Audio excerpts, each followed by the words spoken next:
तो प्राण प्रतिष्ठा के पहले और बाद में जाने के वादे आपको दिख जाएंगे, लेकिन जहां आग लगी है, जहां मस्जिद तोड़ी गई है, जहां मकबरा तोड़ा गया है, दिल्ली में तोड़ा गया 600 साल पुराना, राखी त्रिपाठी गई थी, डॉक्टर साहब गए थे, नेता कौन गया था?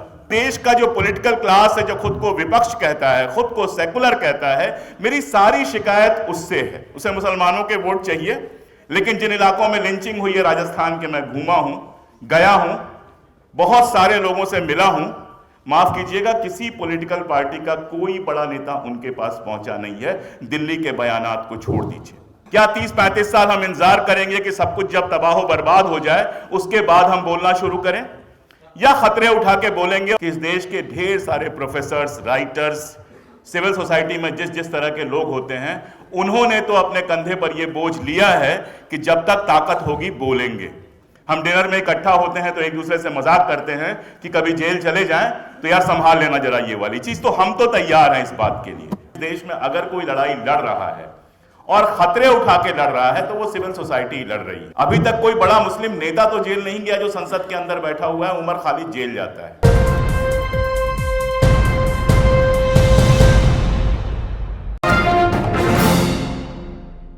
बहुत सारी बातें मेरे आने से पहले हुई, मैं कुछ बातें करूंगा। एक बात बीच में कोई कह रहा था, पहली बात तो ये मान लेना चाहिए कि ये जो लड़ाई है वो सिर्फ मुसलमानों की लड़ाई नहीं है।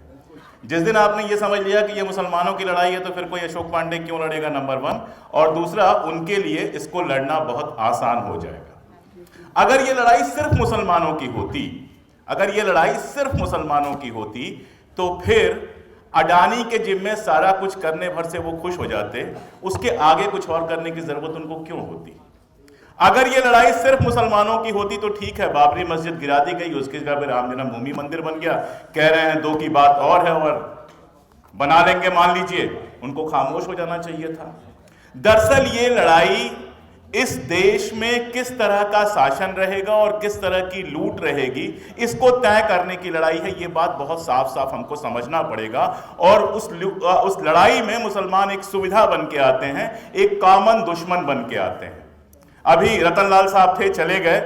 रतनलाल साहब जो बात कर रहे थे, जहां जाके उन्होंने बात खत्म की थी, वो बेहद इंपॉर्टेंट बात थी कि किस तरह से दलितों और पिछड़ों के भी एक बड़े हिस्से को ये ऑपरेशन मनुस्मृति का हिस्सा बना लिया गया है, या मनुस्मृति प्रोजेक्ट का हिस्सा बना लिया गया। वो तरह क्या है? एक कॉमन दुश्मन दिखाइए कि मुसलमान इस मुल्क के दुश्मन हैं। मुसलमानों को दुश्मन दिखाते रहिए और उसके पीछे सारे लोग एक हो जाएंगे, सारे लोग एक होकर वोट देंगे। और जब ये सब तमाशा चल रहा होगा तो इस देश की तमाम संपत्ति, इस देश की तमाम सारी चीजें कैपिटलिस्ट के हाथ, सीधे कहिए अडानी अंबानी के हाथ धीरे धीरे ट्रांसफर हो जाएंगे और सारी संस्थाओं पे कब्जा करके अपने हिसाब से चीजों को रंग लिया जाएगा, अपने हिसाब से चीजों को बना लिया जाएगा। अब 2-3 सवाल और छोटे छोटे। सिविल सोसाइटी का मामला, मुझसे पहले आप कह रहे थे और मैं आपसे पूरी तरह से सहमत हूं कि इस देश में अगर कोई लड़ाई लड़ रहा है और खतरे उठा के लड़ रहा है तो वो सिविल सोसाइटी लड़ रही है। आखिर उमर खालिद जेल जाता है, अभी तक कोई बड़ा मुस्लिम नेता तो जेल नहीं गया जो संसद के अंदर बैठा हुआ है। उमर खालिद जेल जाता है। नेता के लिए तो कितना आसान है कि चवन्नी नहीं हूं, पलटूंगा नहीं, और हां जी मैं चवन्नी हूं, लीजिए पलट गया। कितना आसान काम है ये। आप जिनके भरोसे उम्मीदें पालते हैं, आप जिनकी सभाओं में जाके बैठते हैं, तालियां बजाते हैं, आप जिनके लिए सोशल मीडिया पे दिन रात लड़ते हैं, वो कब चवन्नी अठन्नी बन के पलट जाते हैं आपको पता ही नहीं चलता। और आप ना शर्मिंदा हो पाते हैं ना दुखी, क्योंकि आपको अब ये और लड़ाइयां लड़नी है, उनके हिस्से की गालियां भी आपको ही खानी है। और ये केवल सोशल मीडिया का मामला नहीं है, ये समाज का मामला है। हमारे जैसे हजारों लाखों लोग पूरे देश में लड़ रहे हैं और बिना किसी सहायता के लड़ रहे हैं। आप लड़िए, आपके ऊपर तुरंत लग जाएगा कि कांग्रेस से पैसा आ रहा होगा, फला से पैसा आ रहा होगा, ढिमका से पैसा आ रहा होगा। कहां कहां से पैसा आता है लोग जानते हैं, और इन लड़ाइयों में क्या क्या कीमत चुकाई जाती है वो लोग जानते हैं। मैं अगर यहां कहूं कि मुझे सरकारी नौकरी छोड़नी पड़ी तो बहुत छोटी सी बात होगी, क्योंकि लोगों ने पता नहीं क्या क्या छोड़ा है। लेकिन जब पॉलिटिकल क्लास का सपोर्ट हमें चाहिए होता है तो मैं माफी चाहूंगा कि हमारा पॉलिटिकल क्लास इतना ज्यादा एलीट है, वो साउथ दिल्ली से लेकर और जहां हम बैठे हुए हैं उस इलाके तक इतना व्यस्त है कि इसके बाहर निकलकर ईस्ट दिल्ली, वेस्ट दिल्ली और बाकी सारे जगहों में जाने का वक्त नहीं है उसके पास। लखनऊ, कानपुर, हैदराबाद तो आप छोड़ दीजिए। वो जाता है तो वैसे ही जाता है जैसे पुराने शहंशाह जाते थे।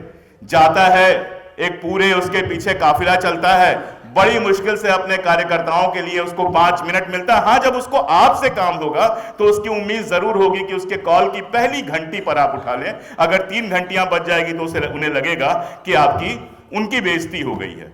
जब आपको जरूरत होगी तो वो कहीं दिखाई नहीं देंगे। और इस देश का जो पॉलिटिकल क्लास है, जो खुद को विपक्ष कहता है, खुद को सेकुलर कहता है, मेरी सारी शिकायत उससे है। उसे वोट चाहिए, उसे मुसलमानों के वोट चाहिए। लेकिन जिन इलाकों में लिंचिंग हुई है राजस्थान के, मैं घूमा हूं, गया हूं, बहुत सारे लोगों से मिला हूं, माफ कीजिएगा, किसी पॉलिटिकल पार्टी का कोई बड़ा नेता उनके पास पहुंचा नहीं है। दिल्ली के बयानात को छोड़ दीजिए।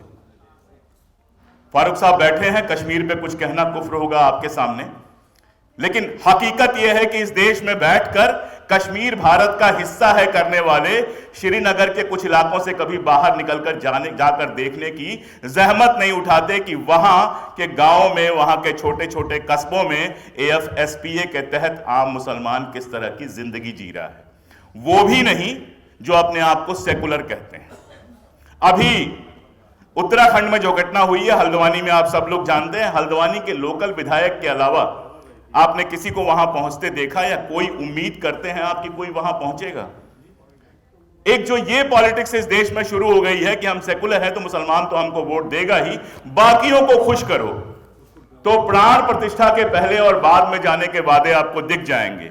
लेकिन जहां आग लगी है, जहां मस्जिद तोड़ी गई है, जहां मकबरा तोड़ा गया है, दिल्ली में तोड़ा गया 600 साल पुराना, राखी त्रिपाठी गई थी, डॉक्टर साहब गए थे, नेता कौन गया था? और अगर इन दोनों के ऊपर हमला हो जाता तो क्या कहा जाता पता है? जो हमारी एलीट सोसाइटी होती है, सिविल सोसाइटी, उसमें कहा जाता पागल हैं, हर जगह पहुंच जाते हैं, जरूरत क्या थी? ये ओवरऑल माहौल है। चुनाव कैसे जीता जाएगा वो मैं नहीं जानता। अगर मैं जानता तो मैं कहीं का MP होता। दानिश भाई अच्छे से जानते होंगे चुनाव कैसे जीता जाता है, फारूक साहब जानते होंगे। मैं तो नहीं जानता चुनाव कैसे जीता जाएगा, ना मैं कोई तसव्वुर करता हूं कि मैं कभी चुनाव लड़ूंगा। लेकिन समाज के भीतर की ये लड़ाई कैसे जीती जाएगी, ये मैं इसलिए थोड़ा बहुत समझ पाता हूं क्योंकि मैं इतिहास पढ़ता हूं। मैं इजराइल को देख रहा हूं, फलस्तीन पे अत्याचार करते पिछले 40-35 सालों से, तो मैं पढ़ रहा हूं, 35 साल मान लीजिए मैं पढ़ रहा हूं, और मैंने देखी है दुनिया की खामोशी। आज जाकर दुनिया में थोड़ी बहुत आवाज उठनी शुरू हुई है। फैसला हमें सिर्फ यही करना है कि क्या हम जब उस रास्ते पर जब चल रहे हैं तो क्या यहां भी 35 सालों तक खामोशी बनी रहेगी? क्या 30-35 साल हम इंतजार करेंगे कि सब कुछ जब तबाह बर्बाद हो जाए उसके बाद हम बोलना शुरू करें, या खतरे उठा के बोलेंगे? और यकीन जानिए, इस देश की सिविल सोसाइटी ने तो ये तय किया है, और मैं सबकी तरफ से बोल रहा हूं, भले मैं सबको ना जानता हूं और ज्यादातर लोग मुझे ना जानते हूं, मैं सबकी तरफ से देख रहा हूं और बोल रहा हूं कि इस देश के ढेर सारे प्रोफेसर्स, राइटर्स, सिविल सोसाइटी में जिस जिस तरह के लोग होते हैं, उन्होंने तो अपने कंधे पर यह बोझ लिया है कि जब तक ताकत होगी बोलेंगे। हम डिनर में इकट्ठा होते हैं तो एक दूसरे से मजाक करते हैं कि कभी जेल चले जाएं तो यार संभाल लेना जरा ये वाली चीज। तो हम तो तैयार हैं इस बात के लिए।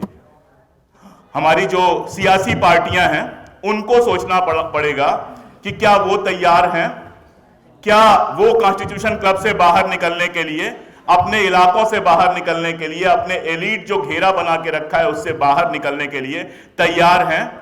क्या वो जनता से जुड़ने के लिए तैयार हैं? क्या वो जनता के सुख दुख में भागीदार होने के लिए तैयार हैं? या फिर सिर्फ इतना ही है कि जो लोकसभा नहीं जीत सकते हैं वो सोशल मीडिया और टीवी पर चमकते रहें ताकि राज्यसभा मिल जाए और एक इम्यूनिटी मिल जाए? हालांकि अब राज्यसभा और मुख्यमंत्री होना भी इम्यूनिटी नहीं देता है, तो शायद उनको ये सोचना पड़ेगा कि ये वाली इम्यूनिटी भी शायद अब पुराने जमाने की बात हो गई है। मैंने बहुत तल्ख बातें कही, मैं बहुत माफी चाहूंगा उसके लिए, लेकिन हकीकत यह है कि मीठी मीठी बातों का वक्त खत्म हो गया है। 3 महीने बाद चुनाव है, मैं क्या कर सकता मैं नहीं जानता, मैं जो कर पाऊंगा करूंगा, जो पॉलिटिकल लोग हैं वो करेंगे। लेकिन चुनाव कोई जीते, ये लड़ाई कम से कम अगले 30 सालों की है, और इस 30 सालों की लड़ाई के लिए अगर हम तैयार नहीं हो पाए, अगर अपनी कुर्बानियों के लिए हम तैयार नहीं हो पाए, तो कम से कम हमारी 3 नस्लें ऐसी होंगी जो इसका खामियाजा भुगतेंगी। तय हमें करना है। बहुत शुक्रिया।